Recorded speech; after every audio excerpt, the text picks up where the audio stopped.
द्वारी. मनशक्तीतून साभार घेतलेला हा लेख. एक नेहमीची संध्याकाळ, सूर्यकिरणांनी न्हालेली. पावसाची सर पडून गेल्यावर वृक्षावरून पाणी निथळावे तसे सोनेरी क्षण निथळत चाललेली संध्याकाळ. त्या संध्याकाळी साद घालणारा मंद मधुर वारा. वातावरण आपोआपच प्रसन्न होत होते, नुकत्याच उमललेल्या कमलफुलाप्रमाणे. अशा वेळी मी एका रस्त्यावरून जात होतो म्हणण्यापेक्षा भटकत होते असंच म्हणावं, कारण मनात भटकणाऱ्या विचारांबरोबर मी वाहत जात होतो. मनातील उदासता आणि वातावरणातील प्रसन्नता यांना छेदून एका मंदिरातून स्वरांनी भिजलेले एक गीत कानावर आले. देवाची या द्वारी रंगला अभंग. देवाजीचा द्वारी अभंग नेहमीच रंगत असतो, पण आजच्या या स्वरात नेहमीपेक्षा वेगळाच सूर भासला. त्या स्वरांनी मन मोहरून गेले. पाय आपोआप मंदिराकडे वळले. मंदिर छोटेसेच पण स्वच्छ होते, मन प्रसन्न करणारे होते. त्या मंदिरात विठोबाची, रखुमाईची मूर्ती उभी होती. फुलांचा मंद गंधवर दळवळत होता. जोडीला होते सात्विक सुरांचे साम्राज्य. टाळ मृदुंगांच्या गजरात देवाजीच्या द्वारी अभंग रंगला होता. मन निराशेच्या काळोखातून संधी प्रकाशात खेचले गेले. सुरांच्या साम्राज्यात स्वतःला हरवून बसलो. प्राजक्ताप्रमाणे मनही फुलून गेले. समोर 5-10च मंडळी बसली होती. सगळं जग विसरून वेगळ्याच जगात वावरत होती. त्याच विश्वात गात होती, दंग होती. देवाजीच्या द्वारी क्षणभर उभा राहूनही चालू विश्वापासून मुक्ती पाहून हरखून गेलो. सगळं काही विसरून ईशभजनात मंडळी दंग होती. तुमच्या आमच्यासारखीच माणसं.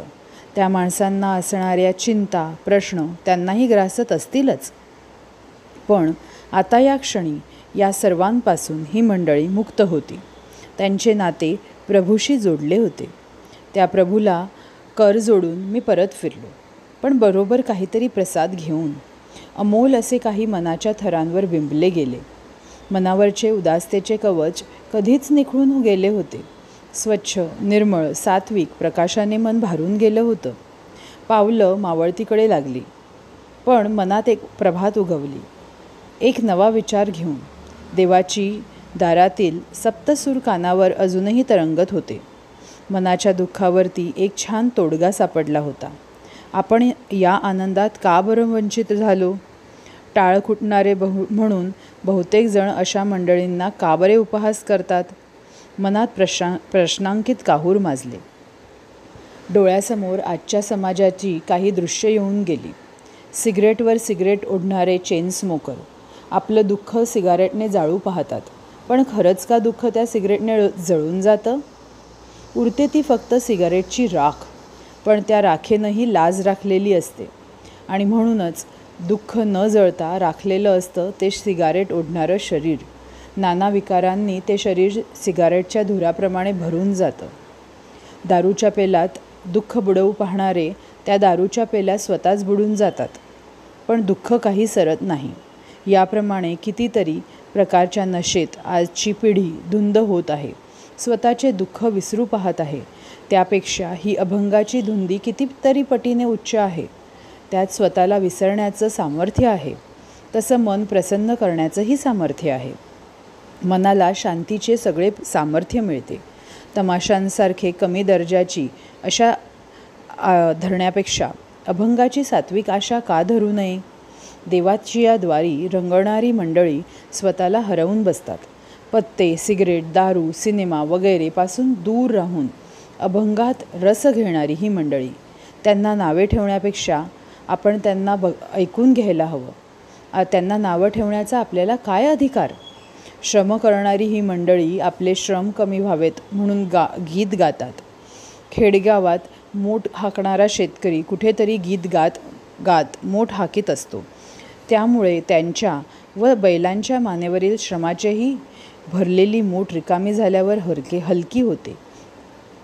तसे होते.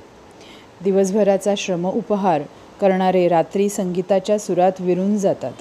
ही सगळी मंडळी गातात, पण त्यांचे गाणे आणि चालू पिढीच्या काही तरुणांच्या ओठावरचे गाणे यात पुष्कळ अंतर आहे. काही मुले दिसायला कोवळी असून मिसरूडही फुटलेले नसते, पण फिल्मी गाण्यांची लकेर अशी काही मारत असतात की क्षणभर लाजेने मान खाली होते. गीतांचा अर्थही न कळणारे जीवनातील अनर्थ जाणवत नाहीत. या दोन्ही तऱ्हेच्या गाण्यातील अर्थ काय? कारण तेही गात असतात आणि हेही गात असतात.